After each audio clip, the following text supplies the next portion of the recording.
Sunday. We are live streaming from South Pasadena, and it's another beautiful Sunday in Los Angeles. And this is Music Emerging's Inspiring Talks, and we are broadcasting live on my personal Facebook page, Cynthia Brando, and oh, that's funny, you're watching. You're watching yourself. Oh, good. Because the names pop up. Watching. I don't know how that works. It's like maybe your phone's on or something, and I don't know. Who knows? But we're also broadcasting on the Music Emerging Facebook page. And I created this live stream because I wanted to hear people in the music industry, their personal journeys and their stories. Because for myself as a musician, I find them very inspiring. And it kind of keeps me going when I hear someone else is struggling too. So with that, my friend Nalini, now I just realized I've never said your name live. Lasiewicz. Lasiewicz. Very close. I think Lasiewicz. If we were Polish, we might say Lasiewicz. I am Polish, which is really embarrassing that I can't say your Well, Lasiewicz. Neither can anyone of my in-laws. But, you know. They say Lasiewicz. But I'm so grateful that you're here because, I've known you as so many people that I've had on the show just through different venues. We've been on the same bill and just the amazing community of singer-songwriters and different gatherings. And we were just at a gathering about the music industry and talking about struggles there for sure. And what I really love about knowing you is you're so positive and you're a promoter of peace. You're an activist, and today's International Women's Day. Yay! So Nalini was excited to be on the broadcast today because she does a lot of activism in regards to women. Women, peace. It's interesting because as I was growing up, I never really thought of myself as a feminist per se. My age group, I would say I came to consciousness at age 10 when the Beatles landed, and then musically really took off in about 68 when we started to hear from Joni Mitchell. And so that was your dulcimer. That's right. And so that was my age group, and the feminists were more the college age at that point, and I wasn't quite there.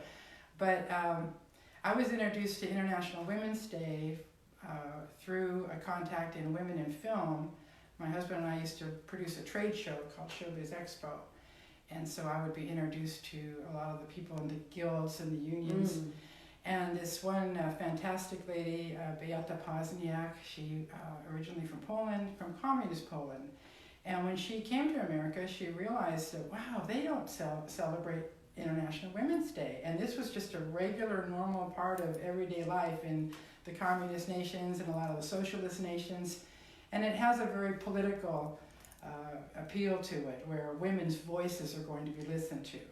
So I was very attracted to that. I worked with Beata for several years to help promote her annual events celebrating March 8th. Yeah. And she's still active, and I'm still active. And along the way, I really did come to recognize that until women have equal parity in terms of their influence on making policies, nothing's going to change.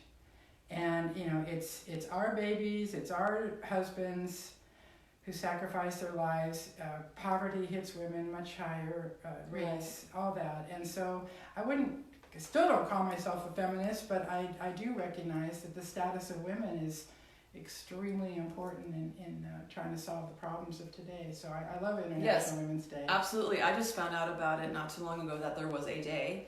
And there's actually a music contest, the female anthem for this day. And they're going to choose the winner today. It's a song contest for an artist to present an anthem that they wrote that represents National Women's Day. One of mine. Right? Yeah. Well, I'm going to tell you about it after this, but well, speaking of International Women's Day and everything, as far as your music as a woman, how do you feel you represent like a strong female with your music, and how has that journey been as a female in the music industry and playing music? And I mean, you've been playing for a long time, right? I've been playing for a long time. I figured my next album should be called Fits and Starts. Because if I look at, all the way from, I think I wrote my first song in about junior high school, and, throughout my life, music has always been something that was a personal solve, a personal comfort, where I would take an understanding I had, whether it was about world issues or about relationships, and I'd be able to express it, and it wouldn't end the conversation, but I've always felt it very healing to have that. So when you mentioned the anthem, I thought, oh, Women for Peace. I wrote that song being inspired by the women in black, right, who were protesting the war that was taking place in Yugoslavia at the time. And these ladies, so to answer your question first is, I think one way that I've been able to present myself is I talk about things that maybe other people aren't talking about. And it's been an obstacle, because I remember during the 80s and 90s, when I would write songs about the environment or violence in our schools and among the youth, war. Eventually, with the disco era and all that, I just realized no one's going to listen to this stuff, So a lot of my songs, really, I've never performed in public that much until recently. And right, everything's changed now. Yeah, and now all of a sudden they want to hear about, the folk tradition and what's happening in society. So I'm enjoying sort of a renaissance. And having an activist spirit is very important in the folk tradition, traditionally. Yeah, and I got lucky when I was about 29. I had a car accident that just floored me, and it really put a stop to the trajectory I was on as far as peace and music. I had been living first in Venice Beach, and I've been putting my peace table, my anti-nuclear table, out on the Venice boardwalk every weekend. And playing songs, and then I ended up moving to Topanga Canyon and got into a really bad car accident that just floored me. And I realized, I was about 29 at that point, and I realized that I didn't have a solid foundation upon which to do my activism. And as I was going under surgery, and it was a major, I had broken my hip, and they didn't know I'd ruptured my spleen, and I was lying there bleeding in the hospital internally for 3 days before they figured it out. And so when luckily we don't need spleens, right? Well, you can get around it, it's true, but I won't go to certain countries because of it, because it does compromise your immune system. But during that time in the hospital, and I think illness can be a profound change. I know a lot of people that go through, an illness and something really positive came out of it creatively. And at that time I realized, if I'm going to be an activist, I should do it from a solid foundation. I shouldn't be doing it by scrambling for my rent, or hardly having any money to buy guitar strings, and that's the condition I was in at that point. And I was kind of floundering what I wanted to do with my life. Anyway, so this car accident laid me out, and I did recover from the surgery, and literally 6 weeks later, I got a job with a fun little startup magazine on the West Side. I became the music editor. Oh, wow. And see, I'm learning. I don't know this. It was a short-lived publication called the Santa Monica Free Weekly. Oh, that's cool. It's kind of an imitation of the LA Weekly. And it was a real great experience, and I went out and saw a lot of concerts, and I met my future husband, Bob, at one of these concerts. Oh. And I had a kind of a technique of introducing myself to a friend of the band, and he happened to be the friend of the band that I picked out, and we got to talking, and we just had a great time. You were a different kind of groupie. Well, not the groupies we think of, the ladies swinging over bands. You were like strong. I was there to find out about the band, and if I'm going to find out about them, why not talk to a friend first and see what they know about these people and get a little bit of a personal angle. So it was a technique, but I have to say we kind of fell in love really quickly, and had a great time traveling around LA and a little bit up into the Paso Robles area, reviewing bands. And we ended up, the first project we did about 6 months later was a Christmas album. And Bob plays piano, and we both sing, and we brought together a bunch of friends and musicians. we wanted to have a Christmas present that we could give to all of our mutual friends. Right. And we recorded Twist of Christmas, like 8 parodies. And it's a wonderful little album. I finally got it digitized last year. I was going to say, you like released some music that you had recorded a long time ago. Yeah, that was that project. And it's held up really well, and I'm really proud of it. But during that time, Bob and I discovered that when we work together, we do wonderful things together. And soon after, we started a business. And so for the next 10 years, I would have to say I hardly did music at all. I hardly listened to music at all because we launched a trade show for the entertainment industry called Showbiz Expo. And the first year, it was actually just computers and how those were being used in film and video production, all the software that was being released.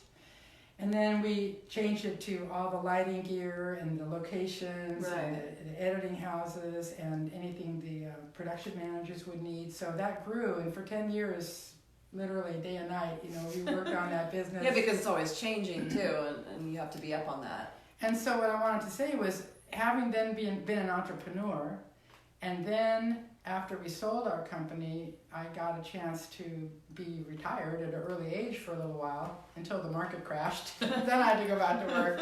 But for that period, I was able to really go back to everything that had motivated me before. And I started a nonprofit that helped the people that were trapped in the Bosnia War. And a lot of people in the U.S. didn't understand who was fighting who and what this was all about. But I was born in the Netherlands, and I was introduced to what was going on in this genocide in the middle of Europe, and I couldn't believe my eyes because we were getting emails from Sarajevo, these young kids who were, they had just months before been listening to Madonna on their, 486 IBM computers, and now all of a sudden people are shooting at them, and they're starving. And they're having to cut down all the trees in the city just to make soup. I mean, it was just horrifying. And I had the time. And so as an entrepreneur and then being retired, I noticed that I was able to talk about things that a lot of people can't talk about. Because if you have a job, in the government or, you have to protect your image of your employer sometimes. Right. And people are very hesitant to put their word out. I know, that's kind of a sad part of our society. Yeah, and so I know I have the freedom to be outspoken, and I don't take that for granted. Well, it's interesting that you say the freedom to do that, because there's a lot of stigmatism to people that don't speak out. We don't know the reasons why someone doesn't. And like you said, it's like you felt you had the freedom to do that. So I think that's an important point. You always protect your family and your own life first. Everybody wants to survive. And so if your husband or wife or son is out there protesting or, causing waves, there might be, a feeling of, hey, we shouldn't stick our neck out. We shouldn't rock the boat in our community. And, having been raised in Hollywood, with a beatnik mom and going through those years of kind of chaos of the late 60s, early 70s while I was in high school, I've just always had this incredible amount of freedom, both as a woman and as a mom, and I've always been able to speak my mind, so I think I'm fortunate in that. You did not live a sheltered life. No, not at all. Well, why don't you start us off so we can enjoy a song? Yeah, I don't know what you're going to do first. You have your guitar and dulcimer. You were telling me about this dulcimer. It's from the 70s. Yeah, it was, like I said, Joni Mitchell was a hero and an inspiration, and she played dulcimer. So I was living in Venice, and I found this little instrument, $15. Someone was selling it, so I bought it. I never did get a case for it. It's banged up like crazy, and it's got character. It's got a lot of character. And so one of the early songs I wrote, I decided I would do that because someone said the sound disappeared. Is what? Someone said the sound disappeared. Are we on? We have sound, right? Everyone? I just want to make sure. Yeah. Hi, Anne. If you're there, let us know if we have sound, because someone just said the sound disappeared.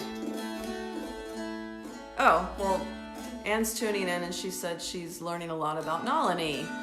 This is why I enjoy those interviews. That's right. So I guess the sound is good.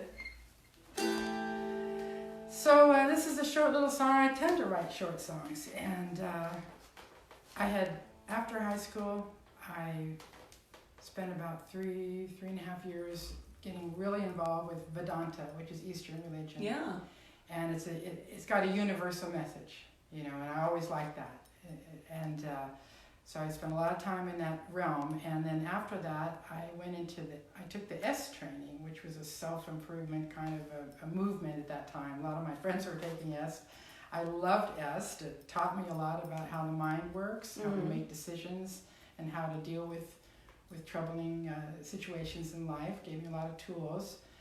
And we, in the S group, we formed something called the Hunger Project. And we would be out there every weekend collecting signatures from people that would basically say, I support the end of hunger by the year 2000.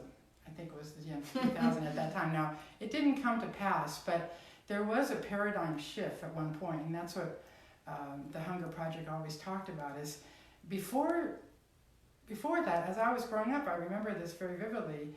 My father was president of UNICEF in Palm Springs, so I was always around immigrants, and I understood that there's trouble in the world, a lot of poverty and whatnot, and that hunger isn't necessary. We actually can feed everybody. It's amazing how much hunger there is in the U.S., I discovered. It's true, and yet it doesn't have to be that way. And when I talk about a paradigm shift, before it used to be assumed that on this planet there has to be hunger. It's normal. It's just the way of the world. And, we now live in a time and an age where it doesn't have to be that way. So changing people's thinking is actually a first step to making change. You have to get out of the box. Right. So this is called You're Not Alone.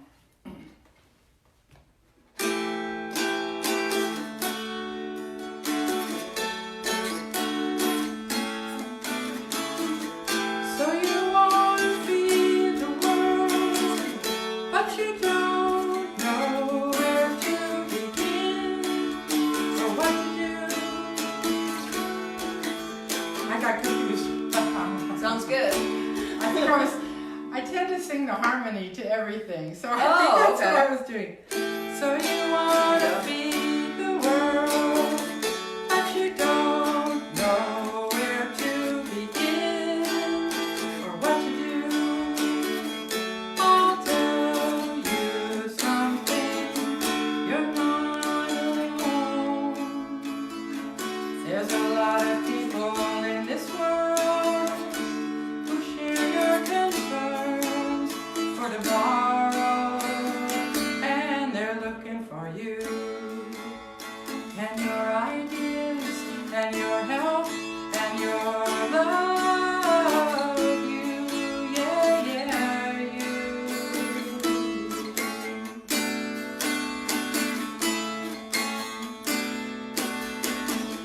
So you found peace in your heart. Now you want to find a way to spread it through the world. I'll give you a clue. You're not alone. There's a lot of people in this world who share your concerns for tomorrow, and they're looking for you, yeah, and your ideas and your help and your love. You, yeah, you.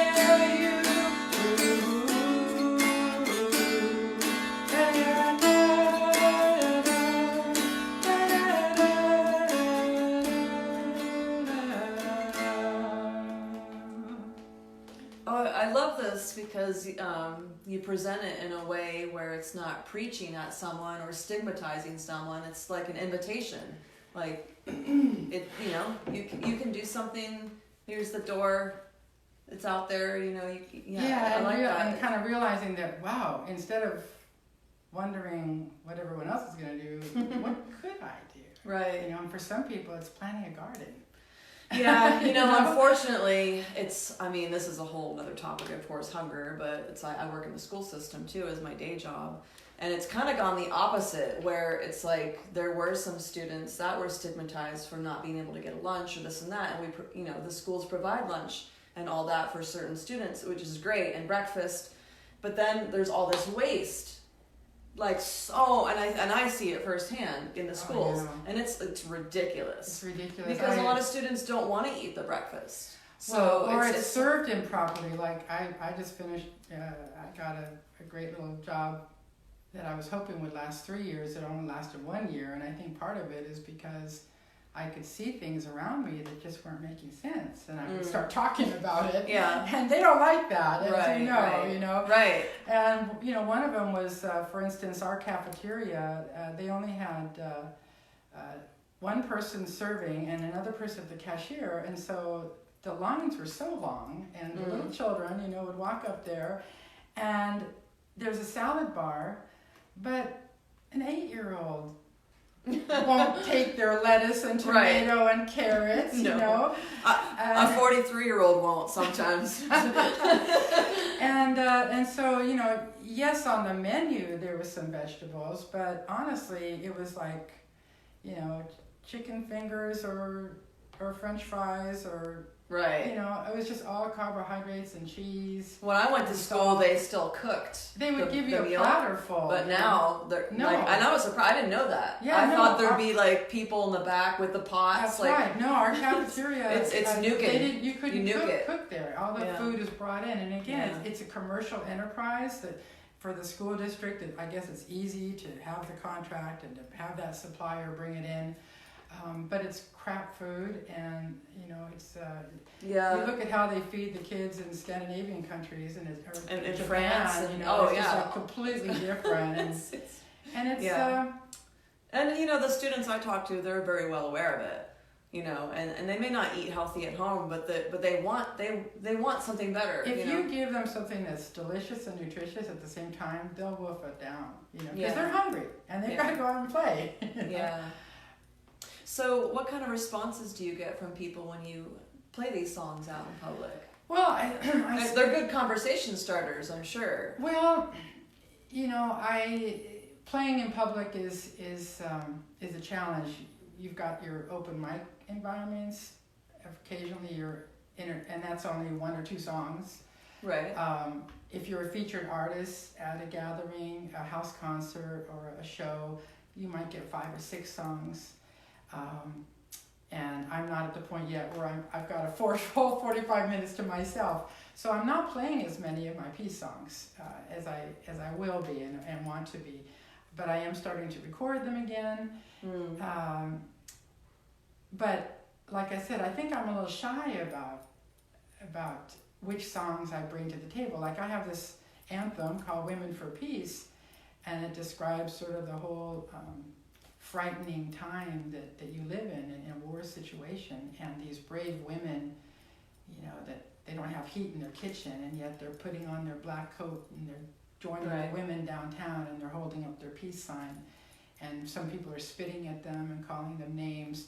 So it's a whole story, but I don't know what the reaction will be to those kinds of stories. So I'm a little bit shy about it still.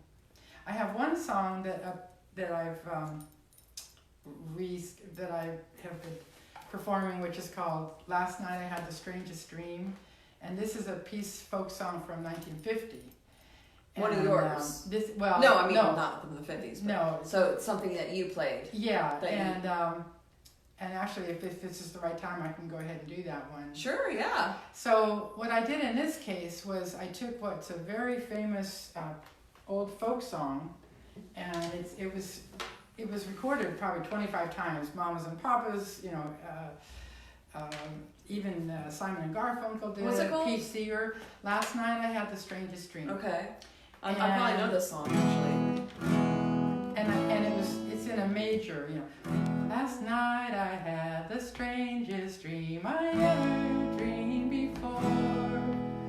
I dreamed the world had all agreed to put an end to war. So So again, it's got kind of an old-fashioned, old fogey feeling to Right. it. Like, I like it, but I couldn't imagine today's 20-year-olds liking it. Right. So I recorded it. Last night I had the strangest dream I never dreamed before. I dreamed the world had all agreed to put an end to war. I dreamed I saw a mighty room filled with women and men, and the paper they were signing said they'd never fight again. And when the paper was all signed and a million copies were made, they all joined hands and bowed their heads. Grateful prayers were prayed, and the people in the streets below, they were dancing round and round. While swords and guns and uniforms were scattered on the ground. They were scattered on the ground. I had the strangest dream. I had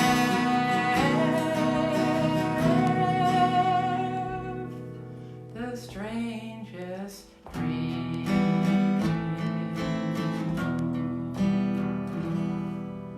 Wow, that's a good remix right there. Thank you. Every week we seem to kind of shout out someone here, and I just wanted to give a shout out to Britta Lee Shane, because she does the Art of the Protest gathering, and they do shows all over the place. I almost wore your T-shirt today, Rita. My favorite T-shirt. But so the Art of the Protest song is protest songs, and the art of how that is an art. There is an art to that. There is an art, and what I kind of discovered for myself early on is you don't want it to be preachy, Right. and it's a struggle to write like that. To have it be accessible and not have people just immediately shut off or shut Yeah, down. yeah. So it's a real delicate balance. And as a matter of fact, I should mention one of the ways I kind of got back into doing music seriously, and as a matter of fact,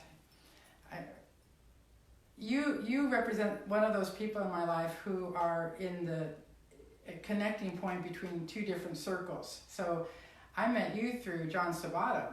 Right, yeah. And, he's been a friend of mine for many years. His wife, Kelly, she and I go way back, and our children kind of grew up together. And when I walked into John's house that evening, that New Year's Eve, you were there back in whatever. You were there with Ed Tree, and I had just finished going to a songwriter camp, and Ed is one of the instructors at the Cambria Song Camp, and he was very important to me. That whole camp is very important to me, the whole universe of songwriters. Now I'm trying to remember what I started answering. I don't know if I asked you a question, but we were talking about the Art of the Protest song, and then Meeting John. The kind of the support that you get from the songwriting community. Yes. I think you started talking about that, saying that we met each other through friends. I can't remember what my friend was. That's okay. Oh, I know. Now I know. There was a big time change. The way that I got to meet Ed was I had been in the middle of 2016. I started putting together playlists on SoundCloud, and it's called People for Peace. And I'm now up to volume 11, and each one has 15 or 16 songs. And I was just listening and looking at music being written all over the world. And in SoundCloud, you won't have John Lennon's version of Imagine, but you might have this incredible reggae band who did a live version at a festival, and it rocks, you know? So my People for Peace playlist on SoundCloud has hundreds of gorgeous songs, and this is where I learned to discriminate. You know, is the song beautiful? Is it inspiring? Is it musical? Is it touching? And I don't like the preachy ones. I don't like the ones that are just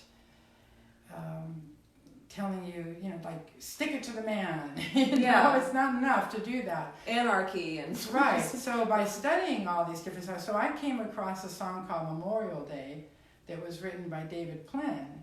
Oh. And you didn't know Dave. I didn't know Dave. Whoa. And I fell in love He watches sometimes. I fell in love with this song.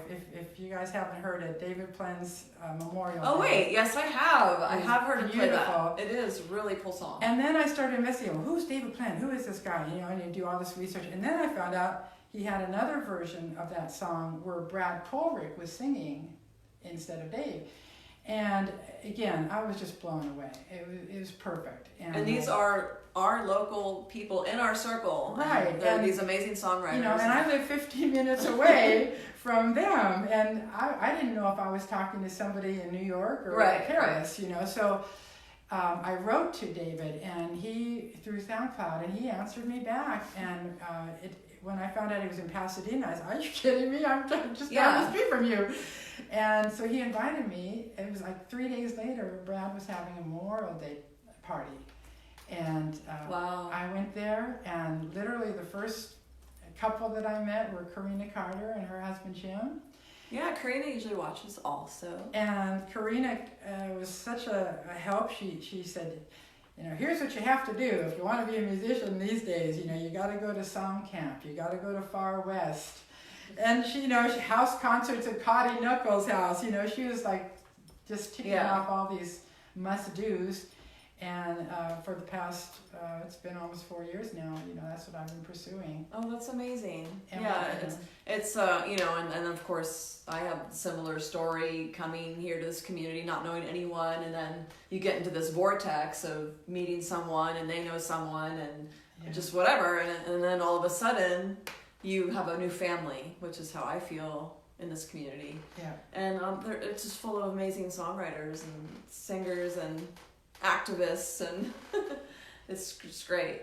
And so so in this past 4 years, you've been doing music, but how has it changed in the last 4 years doing music with meeting all these people and going to camp and etc.? Well, I'd say the first 2 years I really just started to practice my own songs and meeting people, going to concerts, learning more about songwriting, and it took me a while before I started feeling comfortable performing. Because the other thing about my music is that I tend to sing harmony so much, and I love singing harmony.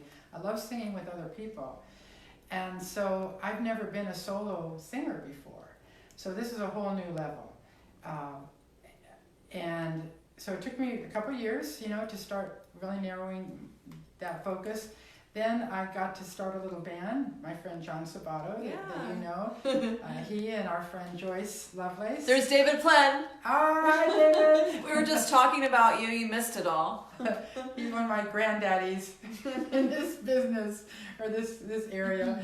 So John and Joyce and I, we have a trio, and we're having a ball. We've been together a little over a year. And you call it the JNJ Band. JNJ Band, which is online. John, Nalini, and Joyce Band. We sing almost all originals, either mine or John's. And so being able to sing my songs with other people has been a real big breakthrough. I'm really grateful for being able to do that. In what way, musically? Well, I get to sing the lead, and they are singing harmony, so I'm not as distracted and timid, And Joyce is great. We've got kind of a mamas and papas sound to us, and she loves, shaking her head and moving, and she wants me to be out there and performing, you know, and really bring it. So, and I've never been a belter by a long shot. I've got kind of a quieter voice, but she's very encouraging, and so that's been a big change. And then the other thing that happened was that elementary school I told you I was working for. I had worked really hard to get this job as a science aide, and I was working with all the teachers for all, you know, kindergarten through, or first grade through sixth, and I was incorporating music and science lessons, and it was kind of a dream come true for me. And things didn't work out with that position. Some of the older teachers, I think, were maybe a little hesitant to try the new science standards that I was trying to bring to the campus. And so they didn't renew my contract, and I was just devastated because I thought this was going to be my last real job, you know, in the world, and then I would retire. Right. And that summer, a little over a year and a half ago, I was just wondering, what am I going to do now? I'm so confused. I've tried this, I've tried that. And it came to me that music, performing, writing, singing, and recording, I love recording. Those are the most important things to me. What do you like about recording? Oh God, just the creativity of it. Being able to bring in good musicians that know what they're doing and play with them is so exciting.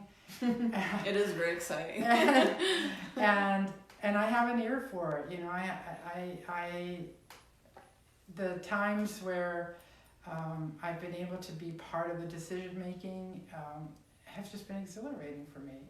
I feel like I am a composer. Yeah. I did go back to school after Bob and I sold our business. For 6 years, I went to Glendale College, and I took every music class they had. Oh, okay.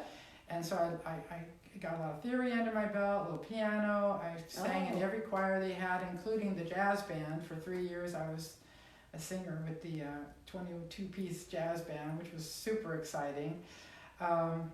So recording, you know, requires that you kind of know what's going on in music, and that's where I find that I have, I don't know, I guess my biggest satisfaction. You know, I can tell if I hear it in my head what I want. If we're able to do it, I can tell, you know. Right. If it's not working, I can tell. Yeah. That's very important, you know, to know that. Yeah, like, because it can go terribly wrong. Yeah. I mean, just you record a song and it's too slow, and you never want to play it again. Yeah. You know, but it can be intimidating when you're working with other people, because you think, oh, they've got all the experience, they know what they're doing. You know, so there's a real. I deal with a lot of just feeling intimidated and lack of confidence being in here, because there is this thing about LA, and it's a big music center, and there's a lot of really talented, accomplished people here. And I don't come from any musical background. People with degrees. People with degrees and shit. They know all the notes. Scholars and stuff. And then there's little old me. But then I realized, it's like I go up and down. It's like I have moments of having the confidence, and then it kind of goes down again and goes back up. It's just the journey of it. But, I realize, and I deal with this in fashion too, because I can't sew anything, but I have an eye for fashion, and I'm good at putting things together, which is very much the recording experience. You're putting pieces together, and I can see, like in fashion, I can see how it looks, framing, atmosphere, just the whole thing. Is it in its place? Is it, you know what I mean? And then in music, it's the same thing. It's I'm good at putting the pieces together like a puzzle, and then knowing when they don't fit, and then being able to rearrange it. And it's something I didn't know that I had, and I also enjoy that process. Well, too. And as a musician, it ends up being very important how you present yourself with your clothes, your hairstyle, your makeup, and I am 6'2". I've always had a problem with clothes. You know, I can't walk into an average store because I have extra inches everywhere and they don't fit. So I'm left with. So you also think about image too. Well, when you're doing I never music. have before, but I am now. Well, and for instance, I just recorded a song with a wonderful jazz musician named Nolan Shahid, and I was a fan of his for years. Bob and I have gone to a lot of his shows, but I kind of lost contact with him. And last fall, Brad Kohlrick at his has the blue guitar shows on Thursday nights, the jazz shows. He had Nolan there, and I found out, I went and saw him, we talked, and I found out that he had a studio. I thought, oh my goodness, maybe I can do my next song with Nolan. And we worked together, we got the song cut, and one day he's a runner as well as a lifelong trumpeter, flugelhorn. He's a master jazz musician, but he's also a very powerful runner, and he stands up really straight, so he always kind of would tell me, stand up straight. And then he said, every musician up there, that you got to have your own thing. Right. You got to have something that makes you you. And he says, and you're tall. And I looked at him, blinked my eyes a couple times, to get my focus. I said, are you telling me that there's an advantage to me this height? Because I'm in my mid-60s and I've never thought that there was an advantage to it, But he said, absolutely. You can be seen, you're proud, you have presence. And ever since then, when I'm playing now, I'm standing up straighter. We're not shoegazers. I'm just more confident, Right. I also trimmed down this last year. I had a couple incidences where I had a lot of acid reflux before I was performing, and it really got in my way. And I realized it was because of the way I was eating, just eating too much junk food, too much dairy. So I cut out sugar, dairy, and wheat really for the past about 8 months or so. And, I've been able to slim down, and I feel more confident that way. My clothes feel a little bit better, and it's easier to fit into things. So I think that image comes into play not only for what people see of you, but how you feel about yourself. Right, sure. Yeah, and I go through that a lot too, just juggling day jobs, music, and then health, because I made this post yesterday on Facebook. It's like I went into the studio yesterday. I've never gone into the studio feeling like really good or well rested, or and sometimes I don't really feel like I'm working at my full capacity as a person, and well, when you've got so many things, like I find that our lives are too complicated right now. It's like every time you go to do something, you got to go find your password, or or which phone book did I put that in, or which to-do list should I enter this on, because everything has gotten so confusing. There's so many platforms, and even music. Oh my God! Even trying to reach people nowadays. This one likes to IM on Facebook. That one goes through email. This one is text only. And it just keeping up with the basic communications, right, and keeping all your paperwork in order. And as a musician, it's too much multitasking. Independent musician, like we have, just like you said, it's about just basic life. But as a musician, and any musician, you're in charge of your own career, and mostly you're doing it on your own. So you do have to think about all those things. And it gets really complicated because there's all these platforms, and it gets overwhelming. Yeah, and that's where things like the Song Camp, or I attended the Durango Songwriters Expo in Ventura recently. Whenever you go to these different events, or you hang out with other musicians, they can give you some tips, but it's just never ending. It is never ending. And I long for those quiet times where I don't have that pressure on me. I was just thinking of another song, if I could, a short one. But this one I wrote, I met an activist. I met somebody who was on a tour, a world tour, trying to stop the Trident submarine from being developed. And I thought he was really cool, and I was willing to follow him, to the ends of the earth. Then found out he already had somebody that he was in a relationship with, and there wasn't a chance for that. So This is before I moved out, yeah. And by the way, that's also an obstacle I wanted to mention is when you write songs in your 20s and 30s, sometimes it feels really weird to sing them again later in life because I don't sing a lot of songs from the past. I mean, I bring some back, but I notice I'm having fun rearranging them for now. I'm really having fun finding my old songs and fine-tuning them. Sometimes I change the verses around, sometimes I'm adding a bridge. It's really a neat process, but for many years, I didn't open the old songbook, and I would be afraid to sing this song, which is about a love, or actually not a lover, but somebody you cared about, in front of my husband. It just didn't seem right. But now that I've decided to be a musician, I put all of that aside and I'm just going to make my music. I'm with a musician too, and it's like, you can't, you could feel maybe jealous or something, but it's your expression and you have to let that person express that moment how they feel. And I try to write things in a general enough way that other people can find some meaning. Right. It's not just only my own story. But what I wanted to say was that I remember writing this song, and I was basically just alone in my room for a couple days. I was renting a room in another person's home, so I didn't have the run of the house, so to speak. So I was just quiet, and I miss those times. Yeah. There are very few. I don't have a whole lot of quiet time these days, and I think it's something that we need.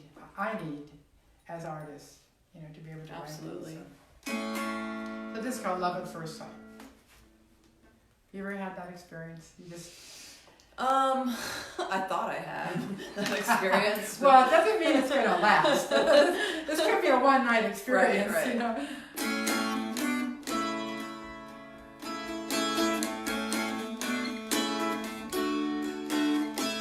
Love at first sight. That's how it was for me that first night.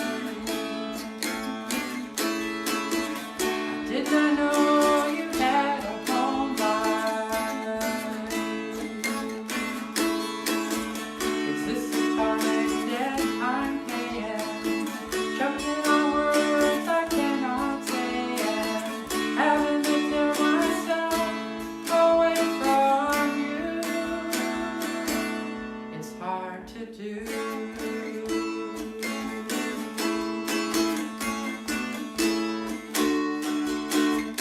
Together that night,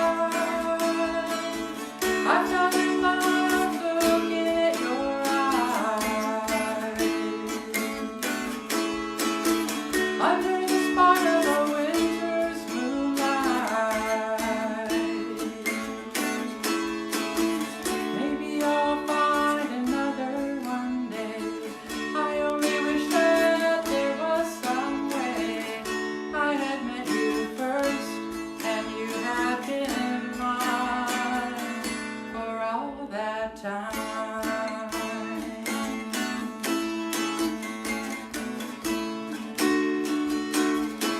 Love at first sight,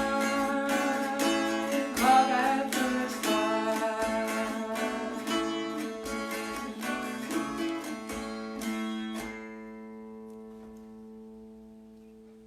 Wait, it's still going. Pit stop. Do you bring out the dulcimer when you perform live at all? A couple times I have. Yeah. At Ocean View, our friends Dolly and JJ. That's today. That's today, March 8th. Come celebrate March 8th with us at Ocean View in Montrose. I have my friend Stephen Miller watching on Music Emerging Nice. channel there, and Hi, Stephen. Rhonda from Humboldt, Very nice. and David Plain still watching. Oh, great.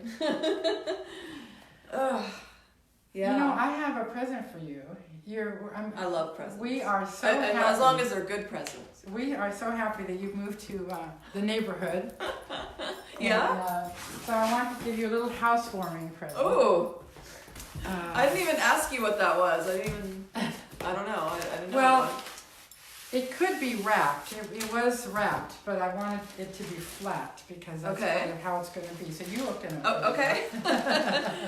I'll just tell you, it could be framed. Okay. that lets you know not to bend it. Okay, I'm not gonna bend it. So I was This is telling very you well about wrapped. Beata Pozniak. She's the gal who introduced me to International Women's Day, and she is an artist. And so this is one of her works. And this is a poster Ooh! that she made. Wow! You know, I think I forgot to do the mirror image. Maybe? Yeah. So that looks right. I'm not sure if Wow. it'll make a difference, except for on the bottom it says International Women's Day, so you could see that. Right. Oh, So, very cool. I saw her Look at this that. week, and she signed it for you. Oh my God.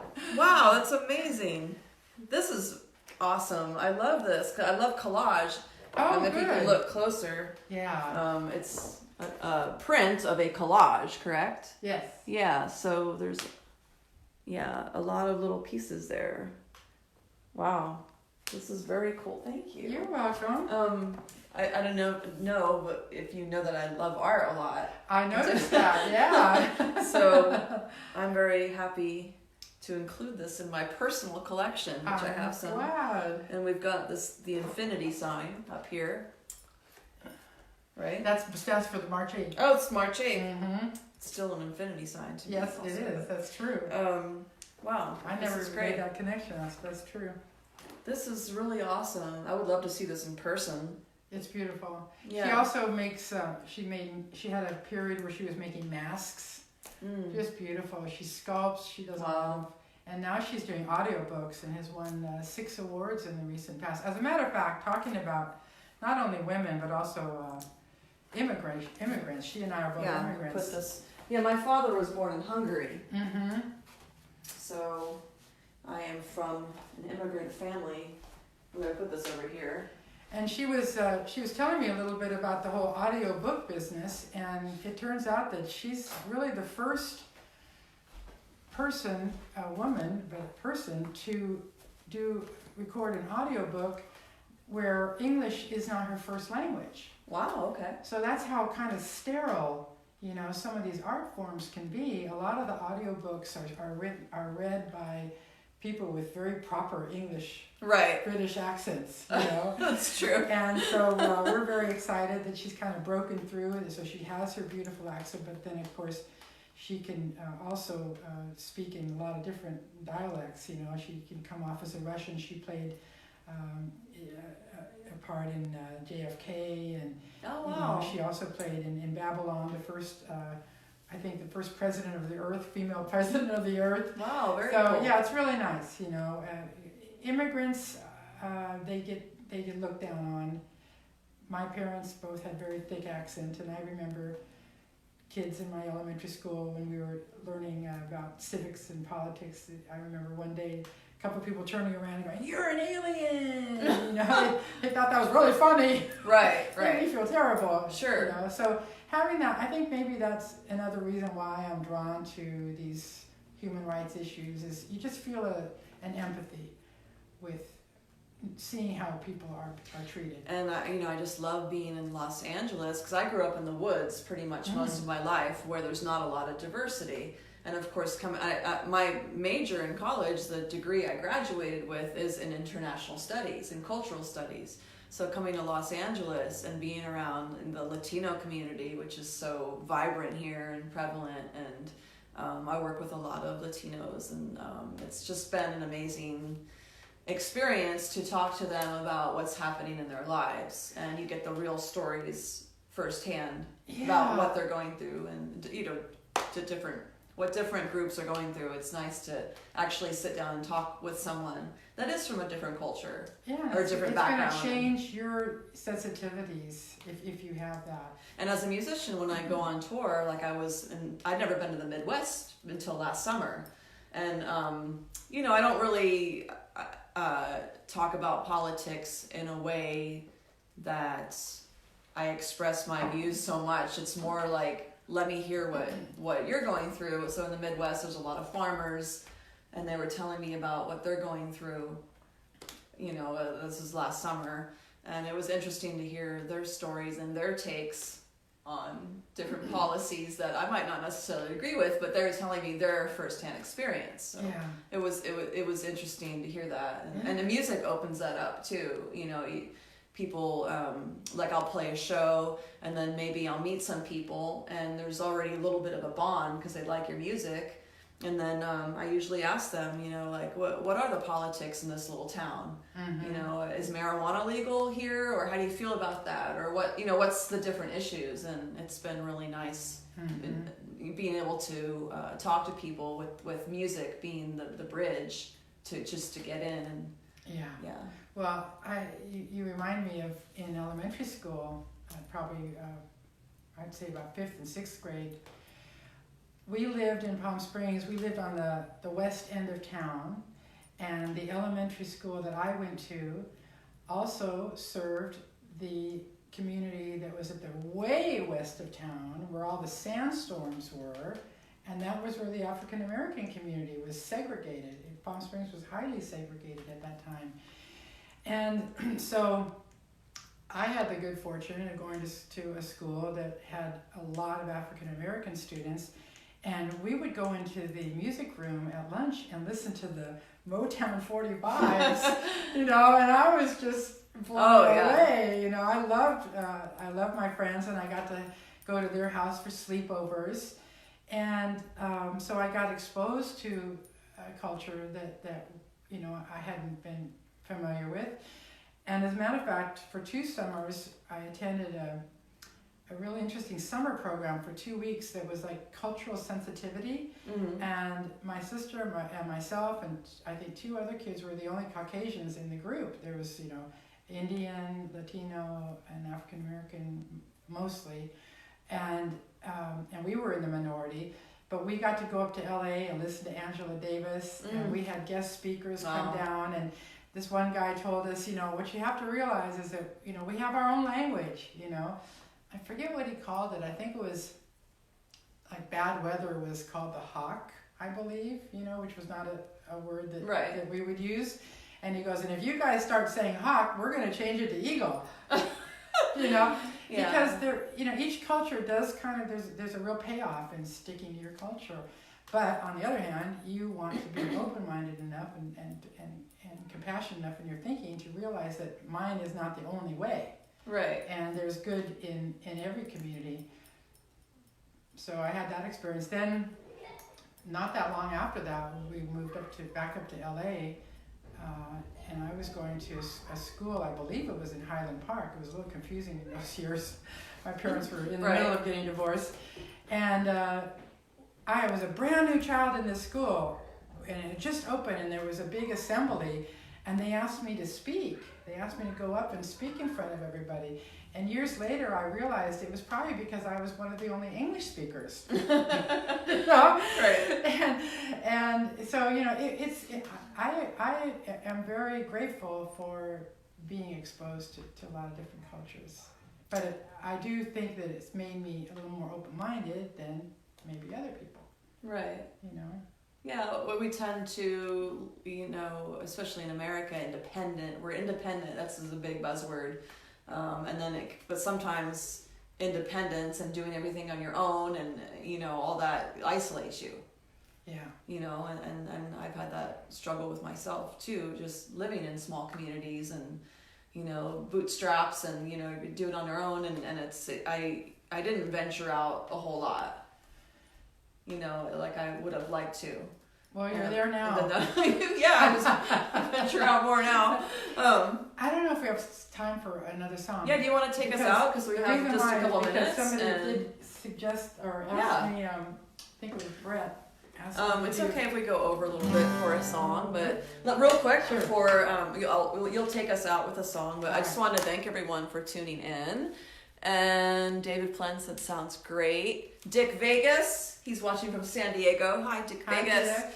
And I just want to say you can check out musicemerging.com. I think next week we have my friend Billy Reed. I got to look at my calendar, but we also have Wanda Jewell. Do you know Wanda? No. Yeah, so those are the next 2 people that are going to be on the live stream. And you can go to musicemerging.com to get more information. That'll be up soon. And also there's a little blog post up there, and there's a donation link if you want to donate towards the series and the other projects that I have going on. And you can check out my music at cynthiabrando.com. I'll be playing, I think my next show is March 25th. Or no, I'm doing Joe Normal's birthday bash in Sierra Madre, a couple songs, but then the Michael Ubaldini, who we always shout out on this show, his Outlaws of Folk series, I'll do that in Hollywood March 25th. And my bandmate in the Beachwood Bells, another group I do, we're both doing our solo sets. So Kate Leo, she's also doing a set, and she's awesome. So check that out. And with that, I just want to thank you for being on the show, and it's been wonderful talking to you. I'm a bit tired, and hopefully I didn't say anything too stupid today. I was worried about that, but yeah, it was great talking to you. I'm really grateful to be here. I've had a great time. Getting to know you over the last couple of years, reading your blog posts, following your tours, following you on Facebook, and I really admire how you're pushing up against your barriers. You know, you're very brave, and I'm just thrilled that you've landed here in Pasadena and you can do this show in your own apartment. Yeah, that's so this wonderful experience for me too. Very nice. And so this is the song I was mentioning that I just finished recording, and I didn't write the lyrics on this. It was a beautiful poem that I read years ago, and I put it to music. It's called Wings. And I look at a broadcast like this as a music church. Yes. So I figured this would be a kind of a churchy song. Okay.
Now, the recorded version goes back to the second verse, but... Well, thank you for sharing your music. It's very beautiful, and... Oops, sorry. And then we will... Well, do you have any... your music is Nalini... What's your website? My website is nalinimusic.com. Nalini? Nalini music.com. And I have a lot of my songs are there. They're just streaming, so you don't have to download any. We didn't even talk about the Shakti Song Circle you started. Speaking of International Women's Day. The last Friday of the month, I've been hosting a Women's Song Circle, and it's called the Shakti. Shakti means power, the energy. And so that's a lot of fun. It's an afternoon thing. It's really only for working musicians or retired ladies like me. Or me who doesn't want to go to work. I'm like, okay, I'm going to take the day off. But I haven't gone yet, but I want to go. It's the last Friday of the month at 1:30 at my house in La Cañada. If anyone's interested. Yeah. Reach out to Nalini. She's on Facebook too. Her Facebook music page is Nalini's Music Page. That's right. Nalini's Music Page. So if you type that in, you will get to her music, Bye, her Facebook everyone. page. And thanks, Cynthia. Yes, you're welcome. So tune in next week, and we will be live again, hopefully. Happy Sunday. Hi, Dolly. Bye, Dolly. Hi, Dolly.